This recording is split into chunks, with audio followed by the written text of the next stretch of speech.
नमस्कार मैत्रिणींनो, श्रावण महिन्यानिमित्त मी आज तुमच्यासाठी नवीन व्हिडिओ घेऊन येत आहे।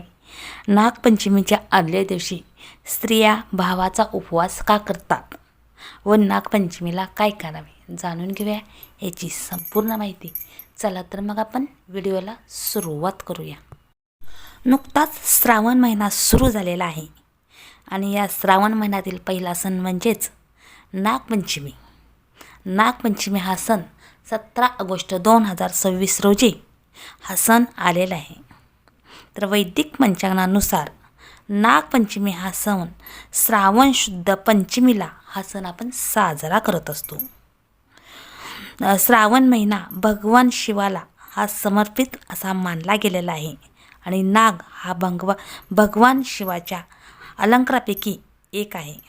त्यामुळे श्रावणातील नागपंचमीला शिवभक्ती आणि नागपूजा यांचा सुंदर असा संगम असतो। अनेक भाविक या दिवशी शिवलिंगाची पूजा करून नागदेवतेची पूजा करत असतात।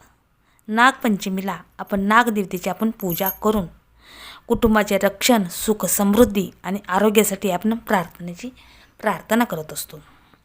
नागपंचमी या सणाशी संबंधित अनेक परंपरा आपल्याकडे आहेत, मात्र एक परंपरा आहे ती म्हणजे नागपंचमीच्या आदल्या दिवशी स्त्रिया भावासाठी उपवास का करतात जाणून घेऊया याची संपूर्ण माहिती। चला तर मग आपण व्हिडिओला सुरुवात करूया। श्रावण हा सणांचा महिना म्हणून आपण ओळखत असतो आणि ह्या श्रावण महिन्यातील पहिला सण म्हणजेच नागपंचमी होय। महाराष्ट्रात नागपंचमीच्या दिवशी धार्मिक विधीबरोबरच अनेक लोकपरंपरा आणि सांस्कृतिक सण प्रथा आपल्याकडे पाळल्या जातात। त्यापैकी एक म्हणजे नागपंचमीच्या आदल्या दिवशी भावासाठी उपवास करणे। स्त्रिया भावासाठी नागपंचमीच्या आदल्या दिवशी उपवास करत असतात। तर काही ठिकाणी नागपंचमीच्या दिवशी काही ठिकाणी भावाच्या सुख, समृद्धी, दीर्घ आयुष्यासाठी बहिणी उपवास किंवा व्रत करत असतात। या परंपरेमध्ये भाऊ बहिणीच्या प्रेमाचे आणि संरक्षणाच्या भावनेचे प्रतिकात्मक महत्त्व आहे। बहीण भावाच्या दीर्घ आयुष्यासाठी आणि सुखी आयुष्याची कामना करत असते, तर भाऊसुद्धा बहिणीच्या रक्षणाची जबाबदारी स्वीकारतो अशी लोकपरंपरेमध्ये भावना आहे। तर असा हा भावाला आपल्या सुख समृद्धी प्राप्त व्हावी म्हणून नागपंचमीच्या आदल्या दिवशी बहीण भावासाठी उपवास करत असते। तर यामागील एक कथा आहे। 5 युगापूर्वी सत्येश्वरी नावाची एक कनिष्ठ देवी होती। सत्येश्वरीचा भाऊ सत्येश्वर हा नागपंचमीच्या आदल्या दिवशी हा मृत्यू पावला होता। सत्येश्वरीला तिचा भाऊ नाग रूपात दिसला आणि तिने आपल्या ह्या नागालाच भाऊ मानला। तेव्हा तिला त्या नागाने तिला वचन दिले की जी बहीण माझी पूजा करेल मी तिचे रक्षण करेल, मी नक्कीच तिचे रक्षण करेल। यामुळे प्रत्येक स्त्री नागपंचमीच्या आदल्या दिवशी भावाचा उपवास करते आणि नागपंचमीच्या दिवशी नागाची पूजा करून नागपंचमी हा सण साजरा करत असते। म्हणून नागपंचमीच्या आदल्या दिवशी भावासाठी हे उपवास ह्या स्त्रिया करत असतात। एक बहीण एक धार्मिक भावनिक कार्य असते।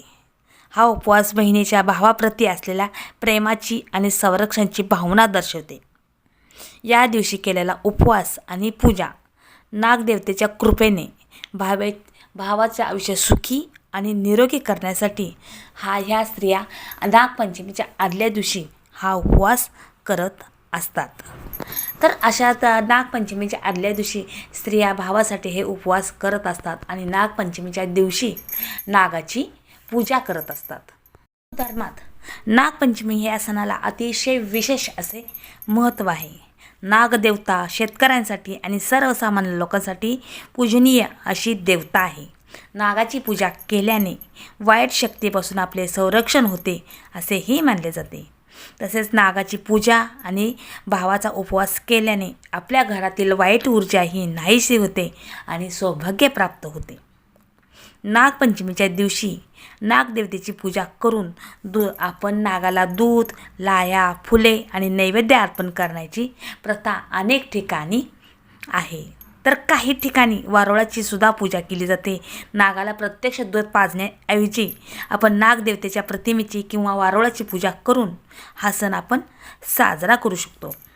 उपवास करणाऱ्या महिला आपल्या कुटुंबाच्या परंपरेनुसार आपल्या जसे उपवास करायला जमेल असे ते उपवास करत असतात.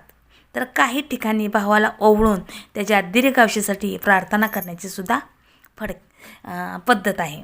थोडक्यात नागपंचमीचा भावासाठी केला जाणारा हा उपवास आहे आणि भाऊ बहिणीच्या प्रेमाशी जोडणारा असा हा सण आहे. निसर्ग नागपंचमीची लोकपरंपरा. महाराष्ट्रात नागपंचमीला धार्मिक विधीबरोबरच लोकपरंपरा आणि सांस्कृतिक प्रथा पाळल्या जातात. तर आपण नागपंचमीच्या दिवशी आपण नागदेवतेची आपण पूजा केली पाहिजे. नागपंचमीच्या दिवशी नागाची प्रतिमा किंवा मातीचा नाग किंवा वारुळाची पूजा करून आपण तिथे त्यांना वारुळाला किंवा आपल्या घरी मातीचा नाग जर आणला तर आपण त्याची हळदी कुंकू फुले अक्षता आणि नैवेद्य अर्पण करून आपण नागदेवतेला आपण त्या ठिकाणी नमस्कार करावा. जर तुमच्याकडे जर मातीचा नाग जर मिळत नसेल तर ग्रामीण भागामध्ये वारुळाला विशेष असे महत्त्व आहे. तर त्या ठिकाणी ते ग्रामीण भागातले त्या वारुळाच्या ठिकाणी जाऊन तिथे नागदेवतेची पूजा ही करत असतात. तर काही ठिकाणी बहीण भावाच्या सुख आरोग्य आणि दीर्घायुष्यासाठी नागपंचमीचे व्रत किंवा उपवास करण्याची सुद्धा प्रथा आहे. तर नागपंचमीच्या दिवशी ग्रामीण भागामध्ये झिम्मा फुगडी गाणी सुद्धा खेळली जातात. महाराष्ट्रात अनेक गावामध्ये नागपंचमीच्या निमित्तानं सर्व महिला एकत्र येत असतात. पारंपरिक गाणी म्हणत असतात, झिम्मा फुगडी खेळ खेळतात, झोके घेतात. त्यामुळे नागपंचमीच्या सणाला उत्सव आणि आनंदाचे स्वरूप प्राप्त होत असते.